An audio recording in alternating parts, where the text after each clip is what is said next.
Hello students, this side Shubham Swarnkar, आपके teacher. जैसा कि सुबह से और कल से एक छोटा सा ब्लेम चल रहा था कि मैंने पेपर के लिए रेट लगाई है कि आपके जो मैं, और कि ये भी चल रहा था कि मेरा कोई एक प्रश्न गड़बड़ है, उसकी वजह से मैंने रेट लगाई है कि कुछ आंसर चेंज होने चाहिए। तो मेरी जो आप लोगों के पास में लिस्ट थी जिसमें 13,991 नंबर केस था, उसमें मेरे जो एडवोकेट थे, मेरे नहीं एक्चुअली, उस केस में जो एडवोकेट थे वो महेश जी, मोहित जी शर्मा सर है, जिनके पास में मैं बैठा हूँ, और मेरा भी क्लियरेंस है कि सर वो मेरा नहीं। अब उसमें केस में क्या क्या फाइनलाइज है या क्या चल रहा है वो आपको सर पूरा अच्छे से बता पाएंगे। सर प्लीज एक बार थोड़ा सा नरेशन कर दीजिए। हेलो, नमस्कार, this is advocate Mohit Sharma.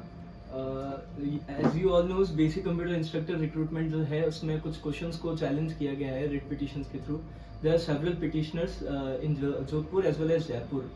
तो मेजरली इसमें 5 से 7 क्वेश्चंस ऐसे हैं जिनकी प्रोबेबिलिटी सबसे ज़्यादा है चेंज होने की, और कोर्ट ने भी ओरली हमें ये एक इंस्ट्रक्शन दिया था कि कंपाइलेशन जो है क्वेश्चंस का वो बना के हमें दे दें कि ये 5 से 7 क्वेश्चंस जो है ये इनके प्रूव्स हैं और इनमें सबसे ज़्यादा चांसेस है या प्रोबेबिलिटी है।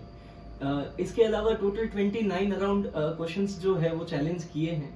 तो मुझे जहाँ तक लग रहा है और जहाँ कोर्ट का जितना व्यू मुझे लगा, 5 से 7 क्वेश्चंस ऐसे हैं जिनमें चेंजेस के चांसेस है और जिस पे रिट पिटिशन ऑलरेडी लगाई है, तो प्रोबेबली वो एक्सेप्ट होने के चांसेस ज़्यादा है।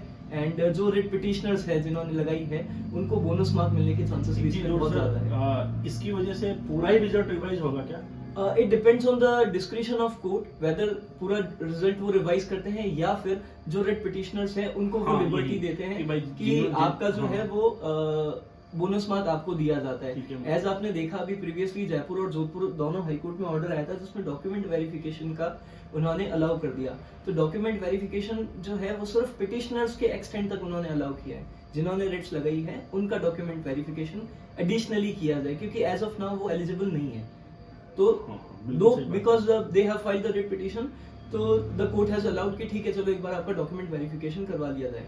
तो इसमें बोर्ड को 31 दिसंबर जो है वो डेट दी है। टिल 31 दिसंबर आपको एक नोटिस इशू करना है जिसके अंदर आपको ये बताना होगा कि डॉक्यूमेंट वेरिफिकेशन की डेट कौन सी रहेगी और किस वे में उनको सबमिट करने डॉक्यूमेंट्स। और 15 जनवरी तक की डेट जो है बोर्ड दे सकता है आपको। मीनवाइल कोर्ट जो है वो 9 जनवरी को यहाँ पे जोधपुर में रिट पिटिशंस लगी है।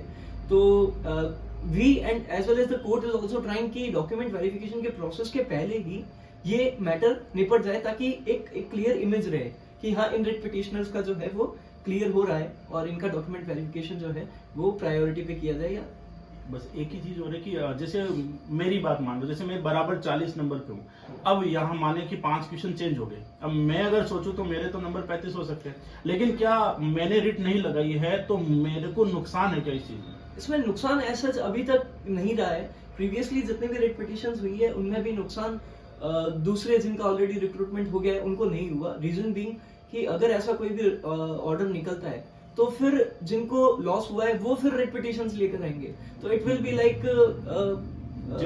Confusion and a lengthy process. तो उसको अवॉइड करने के लिए कोर्ट जो है वो कोशिश करता है कि रिट पिटिशनर्स के एक्सटेंट तक ही ऑर्डर पास किया जाए। ठीक है, okay, thank you so much sir.